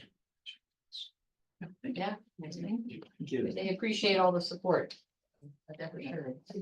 Thank you. Thank you. Before Carol goes, it was like deja vu walking in here because 30 years ago when we were doing this stuff in here. When bocce was created, yes, I was there here then. Yeah, I know. I hate to tell you how long I've been here. And we Go ahead. Long time. I started when I was 17 with the city. And I'm going to be 70 next month. And I think I basically had 1 year off, 2019. So it's a good place. It's not letting her retire. Poor thing. All right. Thank you. Behave yourself in New Orleans, please. We've got to. Oh, I wish I request could go. A motion Okay. and a second at this time to, I guess, receive and approve the Golden Heirs report. Motion to approve. Thank you. All second. Thank you. You're on mute. It's doing so good this meeting. All right, Chair Sandoval, Yes. Commissioner Cabrales, Commissioner Emerson, She had to leave. that's right. Commissioner Gutierrez. Yeah. And Commissioner Pasternak. Yes. All right, motion approved. Thank you. All right, next item is the Marin Bocce Federation 2024 annual report. Last but not least. Here we are. Right? Little did I know that I would know so much about the Carolyn community We center. typically But go honestly- to guest speakers first, but we had a feeling there was. We're gonna hold that against Dorothy. But honestly, my wife on Wednesday nights goes to Pilates at the Carolyn Community Center. And she has been for years, and I'm certainly not gonna tell her it may change in a little while, but she comes home every Wednesday night. Hey, very loose and flex, but also it's really a great thing. That's all I'm saying. And I personally appreciate that. Todd, I had no idea that you live so close to the park. There you go. Now I'm gonna be a little more noisier. Thank you all for, thank you all for letting us come here and tell you about our partnership with the city. We had a board meeting today, so a little moving on, but I said it last year and I still mean it, that we are all wonderful partners with the city. We have a wonderful world-class facility that has over 1,200 people a week that run through there playing. Whether it's our leagues, whether it's our open play, whether it's our events, that's a lot of people. And honestly, we do surveys every year and we got like a 97-98% approval rating. Also, and I'll talk about that in a second, but it makes me very pleased. But I also want to thank you, Darcy, for being a wonderful liaison. You come to our meetings, you participate when we want you to, and when you feel it's important, because you have an open forum to speak. But also you keep us informed about the city and what's going on. And both of you, I appreciate you coming to our 30th anniversary party. You brought us a cake one time. You know how to get to us, right? But on the other hand, in a good way, we also bring something to the table here to all of you, just like I noticed with the Golden Heirs. I didn't thought, it's important, but we provide a wonderful recreation opportunity for the city, the county, and possibly even the state at times, because we do have people that come and visit us and use our courts from all over. We have tournaments where people come from Contra Costa and San Mateo County and everywhere else, and they do spend some money in our town, so that's a good thing. But we're grateful for the partnership, but we just are happy that we're able to offer what we can, and you allow us to offer that. So thank you very much. And again, thank you, Darcy, for being the best liaison. We had a wonderful year. I talked about the 1,200 people a month. But also all our leagues are full. We have a lot of events going on. We certainly want more events because it's a good revenue stream for us. But it also offers people who need an event area like this somewhere to go. I also want to introduce Todd Meyer, who is one of our board members, but also a board member, but also a founding member of the Bocce Federation. He was out there digging the holes and setting the walls with Rich and everybody else. But I mean, I'm proud to have you on our board. I'm proud to be your friend. I'm proud of what you bring to our board. And you know a lot of people. You knew people here already. We also have an exciting new partnership that Jessica. I'm sorry, I didn't introduce you. You didn't introduce yourself. You all know me, right? I'm very shy. If you Wait, President. like I was last year, and I as challenging as it is, there's so much satisfaction out of being able to work together with our board and our players to again create what we do here but we have challenges. We have an aging building, we have an aging courts, we have an aging population right here. So really our theme for this year is safety. And we're looking to make sure that and Jessica will talk a little bit more about it, that we realize that we want to make it safe for all the people that come in there. So we're looking at challenges that on the surface of our courts. We're looking at more safety rails, looking at trying to direct our players in a certain way instead of just free form. They all come in at one time on the courts, and there's a lot of safety. We're also looking at our aging buildings and our restrooms. But we want to keep all that up. And so we're constantly looking for money. And we're constantly looking at how the best way to get grants. We're working on the legacy donation program. We're gonna name the courts the Safeway Courts. And have a revolving Coca-Cola sign. So we'll have no trouble getting, we're not doing that, I'm sorry. But really, safety is one of our most paramount issues. All we really ask is for your blessings and open communication with all of us so we can continue to participate and contribute to the city where I live. Jessica lives, you live. Linda, well, now I have a whole new respect for that. But really, all we're asking for is your blessings and your support. And if you need something, you'll let us know. So Jessica is our executive director, extraordinaire, I'm gonna throw in there. Sorry, I know you're shy too. But really, that's my own opinion. It runs because of Jessica. And I couldn't be more grateful and happy that you're here. And I know I'll speak for Todd also. But what you do helps and perpetuates our world-class Bocce Federation. Thank Yeah, there you go. So thank you, hi guys. I'm gonna quickly run down. We normally do a PowerPoint. We didn't get that together this year, but there's We're on a time limit, Yeah. like you got. I have thousands of pictures of bocce and everything like that, so go on my website to see it on randbocce.org. But real quick, last year we did some facility upgrades that were needed. We have an awning that's over the two ports, they're called E and F, looking this way, so we did it. Awning replacement for that. We needed to enhance some security after the final shooting that was down in front of our courts. Everybody knows about that. You'll remember Okay. that. So we, for that, we did, so we needed to just make sure that the facility is safe when the players are there, so we had security gates that were put in with crash bars, so it will lock when we're in season or session, I guess, so when we have league, it does lock, people can get out from the inside though. We also upgraded our security cameras, and got a grant from the city for that, which was great, so that actually helps because it actually does go out to the park. So if you ever need something like that, you can come and check our cameras, and the police have actually come and used ours. They go down Beach Street as well a few times. So works both ways. Our building, yes, we have 200 courts in our building. So if you guys don't know, there's 8 outdoor courts, 2 indoor courts. We needed to replace all of our skylights in the indoor courts. They were leaking. So we did that. Now we actually have 2 of them open. So it gets a lot more air in there. It's quite hot in the summertime, so players are quite happy with that.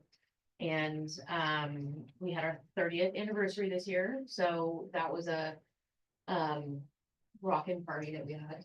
It was like 300 people. And there's just a lot of support that we have from our players that have been there for 30 years. New players are coming in. We have a new generation coming in of younger players, which I've been pushing for the last 5 years, 6 years. So we've got a lot of people now, late 20s, 30s, my group 40s coming in.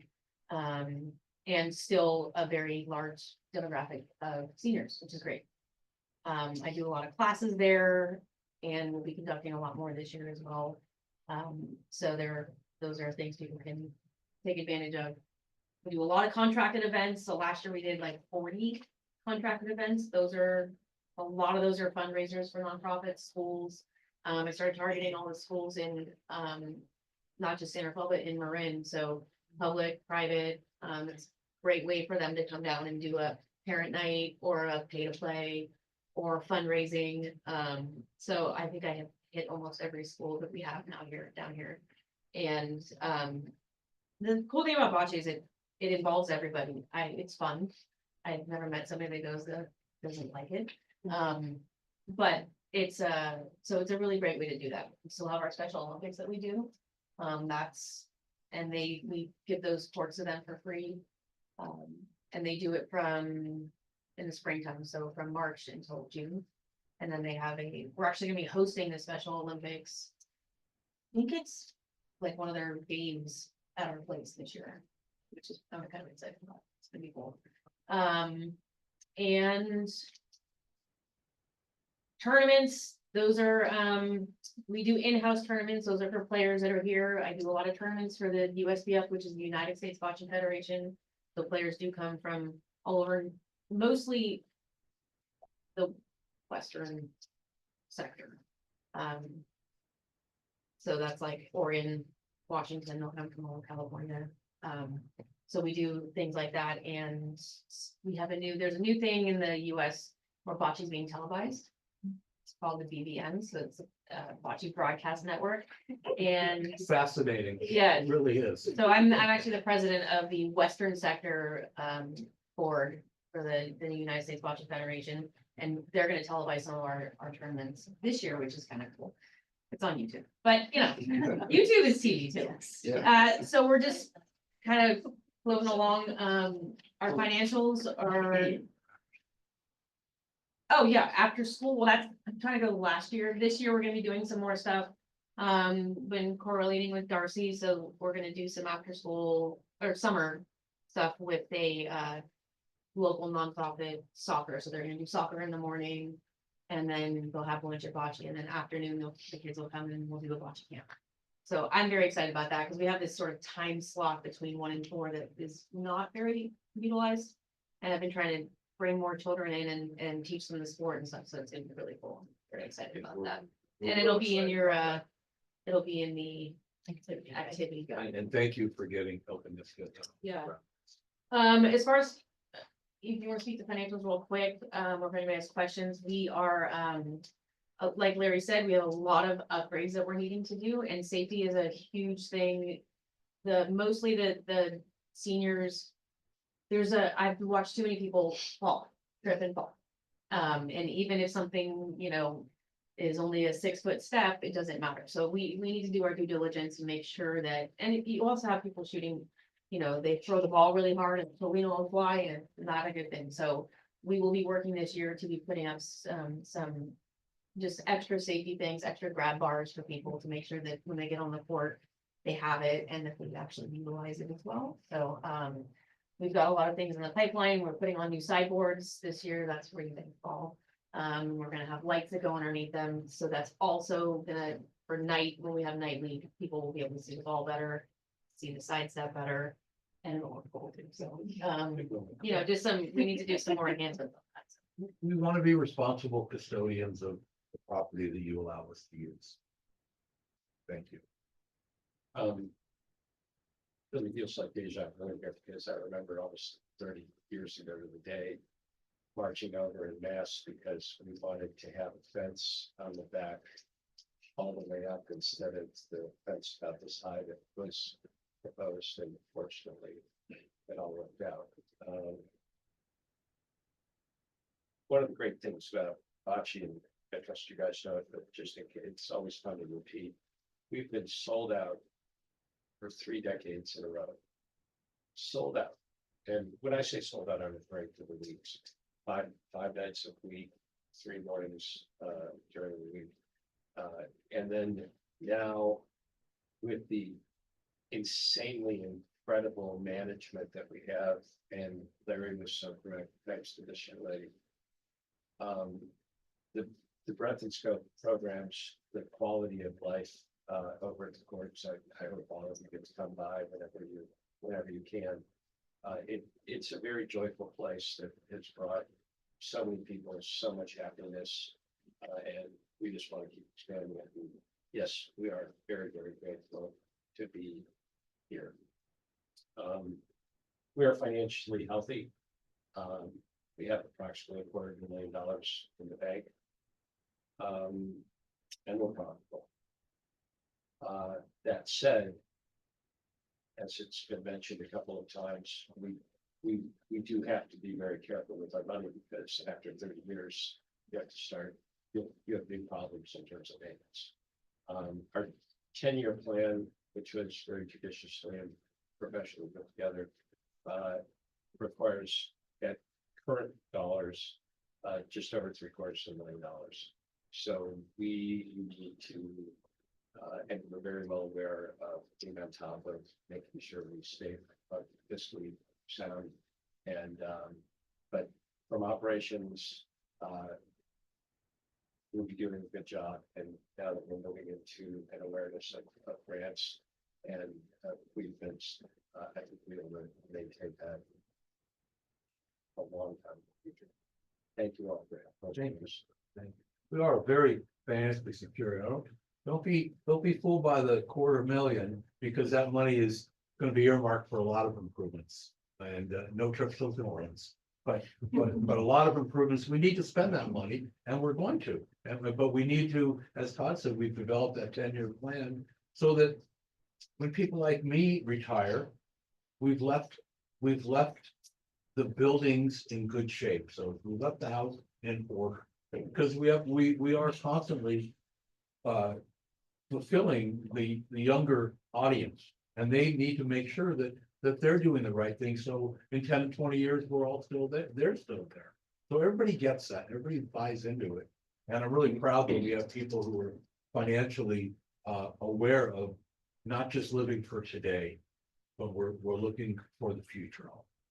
And I'm very pleased about that. And but we are financially secure, and we can always use more money. Well, that's why we're looking for grants. That's why we're looking for legacies and other things.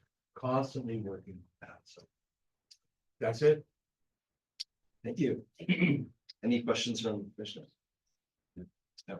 I just want to mention that I won my very first sports tournament ever in my whole life at the bocce fundraiser for Sanderfell High Athletics. Oh, So excellent. I'm my only career, so thank you. Did you get a medal? Oh, yeah, it's hanging by our front door. We have not taken it down. Well, there's Vision Impaired Marin is having their fundraiser June 7th. It's a wonderful organization, but it's not really well known. And I encourage anyone to have a team. It's the deal of the century. And it's $300 for the entire day, including food, drinks, potch, blah, blah, blah. More people get it. All right. So we really encourage and welcome you all. Anytime you want to come play bocce, see what it's all about. Sorry. I Or do the have a tournaments. question. Yes. We would love to see all of you on the court. Board members are elected by the board. Great. See, a year, each year term, and we're starting to So get sort of more appointed. term. Pardon?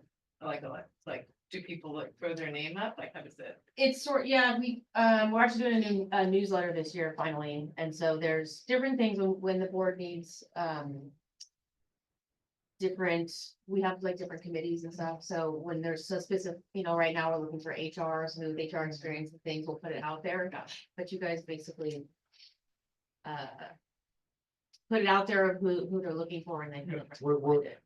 The always be That's a good closing, always be recruiting, always looking for that. It's hard to get people on the board. People work and they have other things, but once we get them on board, they contribute, and we're really pleased to have them all. But yeah, it's every year we have elections, and we are looking at term limits on some officers. But really, we have a very cohesive board this last few years, and we all, for lack of better words, our votes are all going the same way, which wasn't always the way it was before. So we're moving even faster and better and clearer towards our goal, which I stated, which is to keep Bocce solvent and keep Bocce active and keep Bocce going into the future for everybody else. And to me, real quickly, the after schools, we're hoping to build Bocce players there. Maybe we'll get a team league going. We just don't know. We're open to everything. And this is a great thing. We just need to start bringing even younger kids in than the 25-year-olds to keep this alive. Speaking of which, I just love learning about the summer camp today. That is fantastic. Just fantastic. But I'm sure you have a hard stop at 8 o'clock. They also just brought in a retired attorney, so she came in and sort of, we needed to have somebody come in and really go through everything, the bylaws were updated, all of those things. Make sure that we're in compliance, because it wasn't necessarily always the case, so. No, but now we are, and that's what matters. We look for today going forward. We're also aware of liabilities, so we've upped our insurance. And we've also have waivers for our players. We're just trying to, I'm gonna put this out. One of our one of our board members left a couple years ago, and I asked why, and he said, well, it's getting to be a business.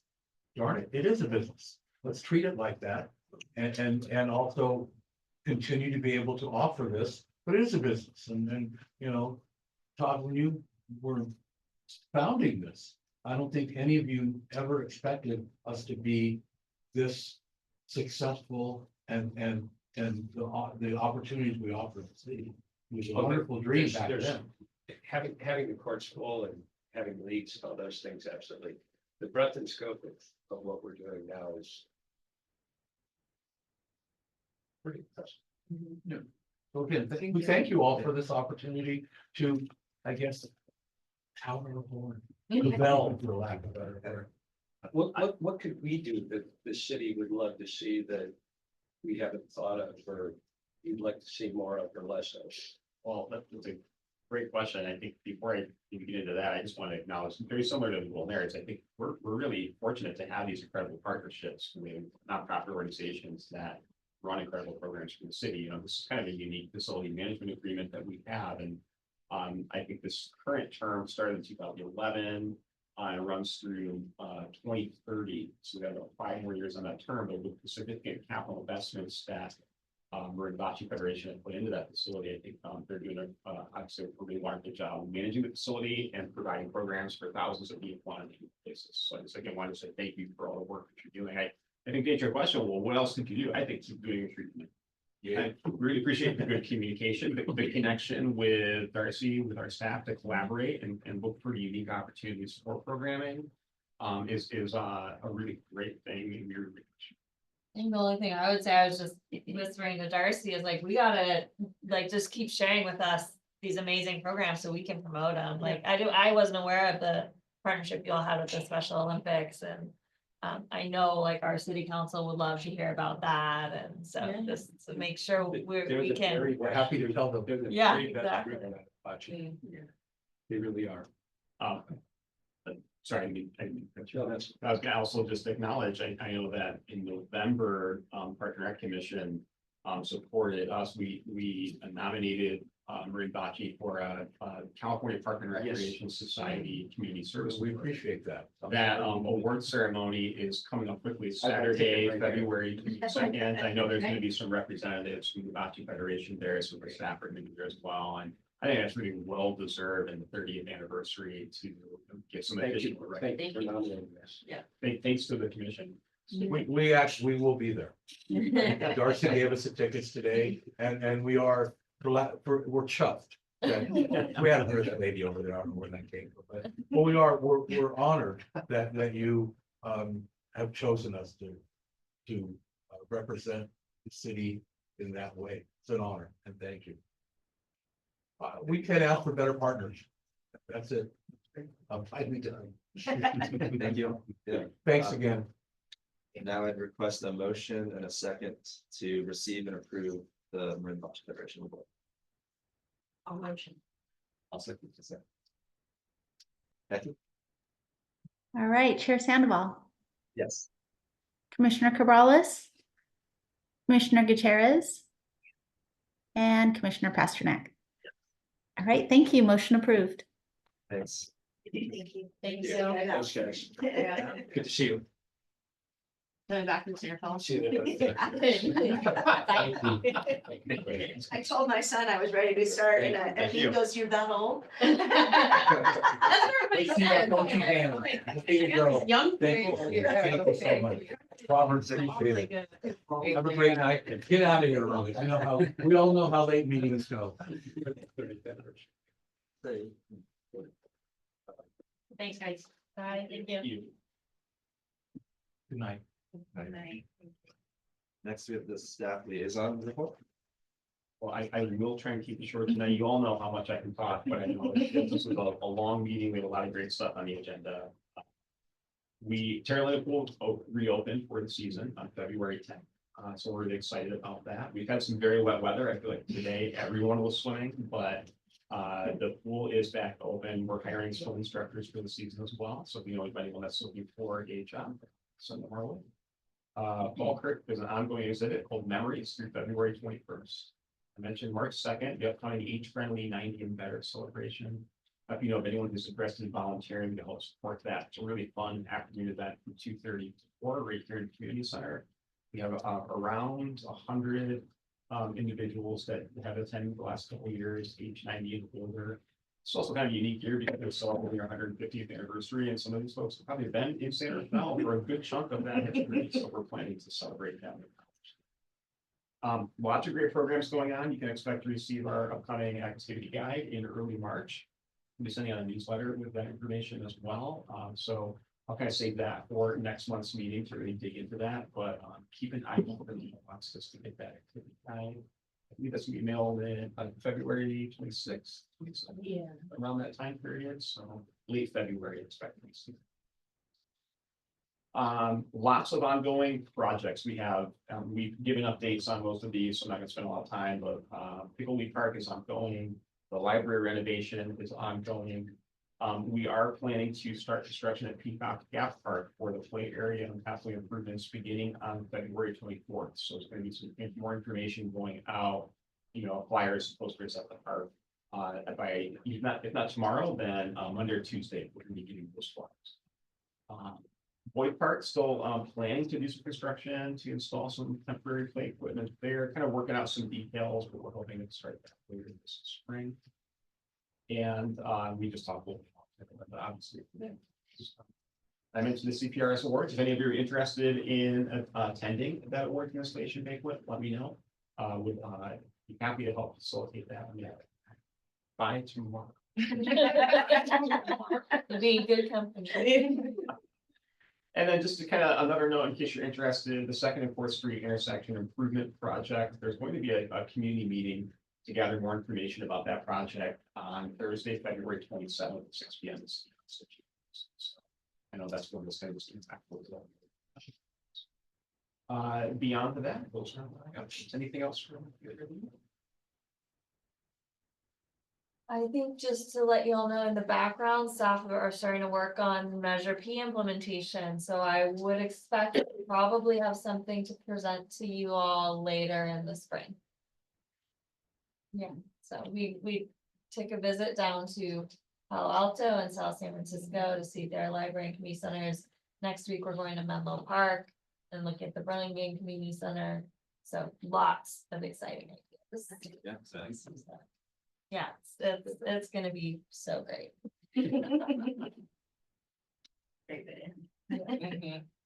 Any questions from the commissioners? No? We'll move on to the last item, commissioner reports. Any commissioner reports? Just Pickleweed Advisory Committee, we heard co-sponsorship applications from YMCA and Canal FC Soccer at our last meeting. And that was all that was really presented there. I guess there's a bunch of parking stuff happening down that was really interesting. There's a big survey out right now for the community. Parking is a really big problem in that neighborhood, and it's been down there knows. I had to park 6 blocks away the last meeting, so I know that was interesting. And then they talked about the 580-101 connector. I guess they did a presentation down there, and another hot topic and discussion. I will not be able to make the April 2nd meeting, so I'll need somebody to move with my shadow these days. I'll check. Okay. Thank you. I took my kids to Pickleweed Park on the weekend, and to your point, it was super early morning, very cold, but parking lot was full, so I don't know if there's any enforcement or what's happening with that, but there's like nobody there. But we could, there's like one spot that we got. So I don't know, it's You're looking at just putting it out there. Yeah. But it was a great park, even with all the construction now. And that's it for me. If there are no other reports, I think the meeting is, I'll adjourn the meeting at 8:06 p.m. Yeah.